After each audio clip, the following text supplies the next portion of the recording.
let's go to the main event, the triple threat. And I think that just stole the show. Yes. That match, if we're looking at an overall match of the entire show, I mean WrestleMania night 1 and night 2, that was it. Yeah. It stole the show. The ending, although we may not like it, but the ending with Paul Heyman turning on Punk and Roman was a chef's kiss to that match. Perfect. I liked it. Even as I've always been a fan of CM Punk. This is well documented, but I've also always been a fan of Seth Rollins. I've not always been a fan of Roman Reigns, but I do acknowledge the tribal chief. However, I'm glad Seth Rollins won. However, let me put this to you. And I'm going to use MJF's reference in this one. Did it ever occur to you that Punky Brewster was not the main target of Paul Heyman's attack? He was collateral damage, because if you look at his facial expression when he gave Punk the low blow and he said, "I'm sorry, you made me do it. And then when it came to the low blow on Roman Reigns, that was intentional. That was an intentional betrayal.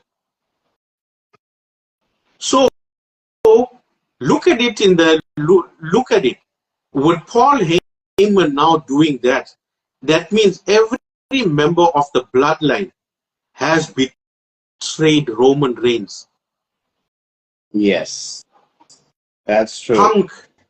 Punk was collateral damage in the whole thing. And I think now that WrestleMania, that match, the turn of the wise men is finally the final chapter in the bloodline. We can close the bloodline book. I don't know what this means for the bloodline on SmackDown with Solo and his guys, but as far as I'm concerned, Bloodline OG has closed the book on that.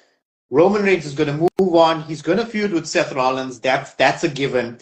Where do we go with CM Punk on this? Because you can't really have him go after Paul Heyman, because that would interfere in the storyline between Rollins and Reigns, and we don't want a repeat of the triple threat that we just got at WrestleMania.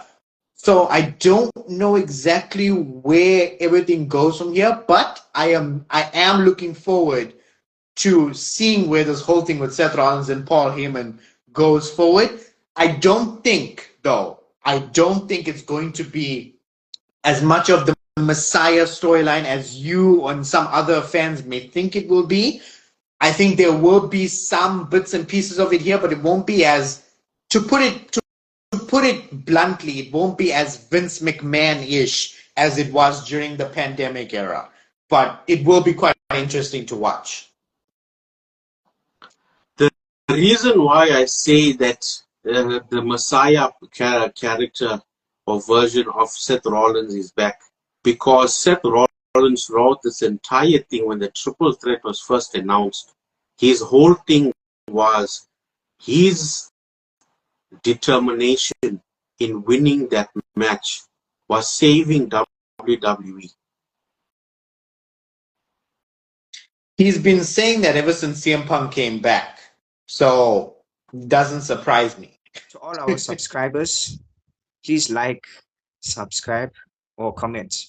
Comment means a lot to us. Let us know what your thoughts are, and we'd like to be in touch with you. Thank you so much for watching.